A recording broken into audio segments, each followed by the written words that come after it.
식사하고 식사하고. 네.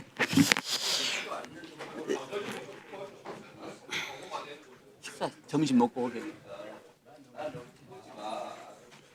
점심. 자, 조용히 해주십시오. 자,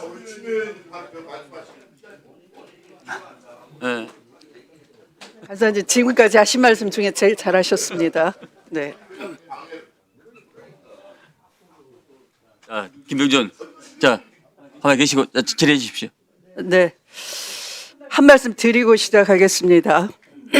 윤석열, 김용현, 여인형 이렇게 12.3 내란 세력들은 부정선거니 비상대권이니 수거 대상이니 야당 탓이니 하면서 나라를 지키는 여러분들과 또 국민을 지키는 경찰, 심지어 불명예 전역한 노상원 등을 앞세워서 친위 쿠데타를 일으킨 건 명백한 사실입니다. 국민을 상대로 총뿌리를 겨누었고 국회를 침탈하려 했으며 사법부의 판사를 죽이려 했고 더 나아가 선관위를 침탈하고 국민들이 한 선거를 왜곡하려 했으며 언론인들을 죽이려까지 했습니다. 대한민국을 망하려고 작정한 매국노의 범죄입니다. 북한을 자극해서 한반도에 전쟁을 일으키려고도 했습니다. 역대로 이 정도로 악독한 범죄를 지은 세력이 없었다라고 생각합니다. 도대체 누가 내란하라고 시켰습니까? 여러분들에게 12월 4일 새벽 한번 생각해 보십시오. 시민들에게 가로막히고 항의받고 수모당하고 부대로 복귀해서 당신들에게 대체 우린 왜 거길 간 겁니까? 묻는 부하들의 눈빛 잊지 마시고 역사와 국민 앞에 모든 진실을 밝혀주시기 바랍니다.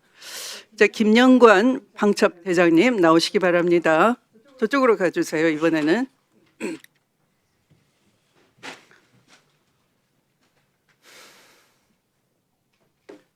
예, 특전사 방첩부대장입니다. 네.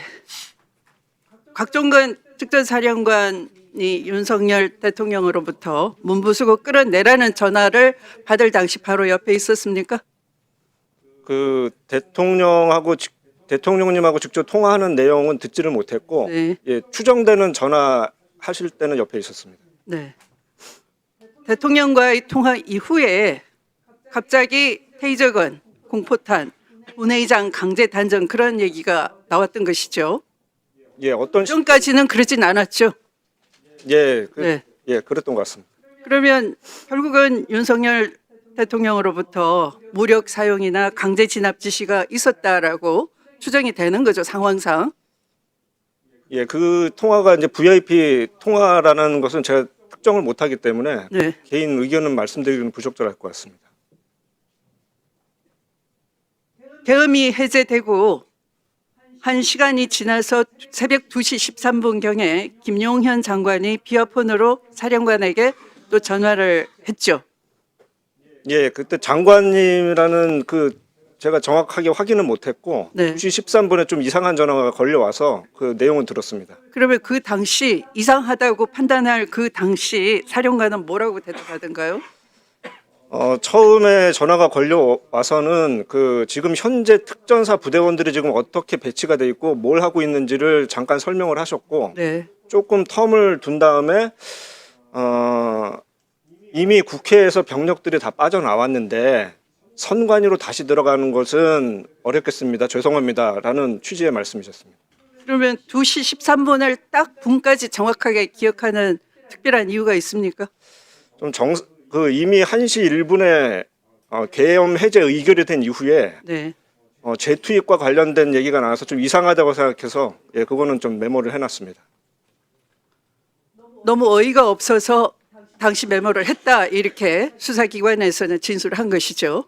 그만큼 그 자체가 이상했던 거죠. 국회가 계엄 해제 의결을 했는데 빼서 다시 병력을 선관위로 보내라 한다는 것에 대해서 이상했다 그런 얘기죠. 정상적이라고는 생각을 못했습니다. 네. 그러면 선관위 재투입을 지시한 김용현은 제2제3의 내란을 계획하고 있구나 그런 의구심이 들었겠네요. 그것은 아니었던 것 같습니다. 이상하다. 예. 정상은 아니다. 그런 생각이 그런 거죠. 예, 근데 그 객관적으로는. 통화 내용을 제가 정확히 듣지는 못했고 네. 박사령관님의 그 이 대화를만 들었기 때문에 네. 예, 그렇습니다. 네, 들어가십시오. 네. 잠깐 멈춰 주시고요. 수방사 방첩대장 임대환 육군 대령 나와 계십니까? 같이 나오시기 바랍니다. 정보사 방첩대장. 저기 가림막 안에 있습니까? 네. 수방사 네, 방첩대장. 그러면 이름은 제가 호명하지 않겠습니다. 정보사 방첩대장이라고만 하겠습니다.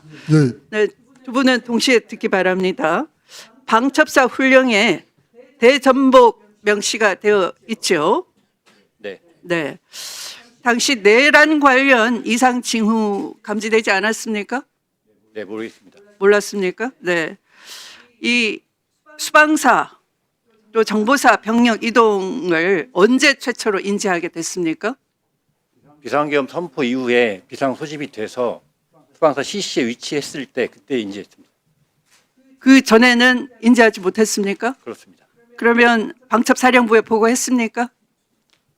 예. 지금 병력들이 실제로 출동한 것 같다라고 보고를 드렸었습니다.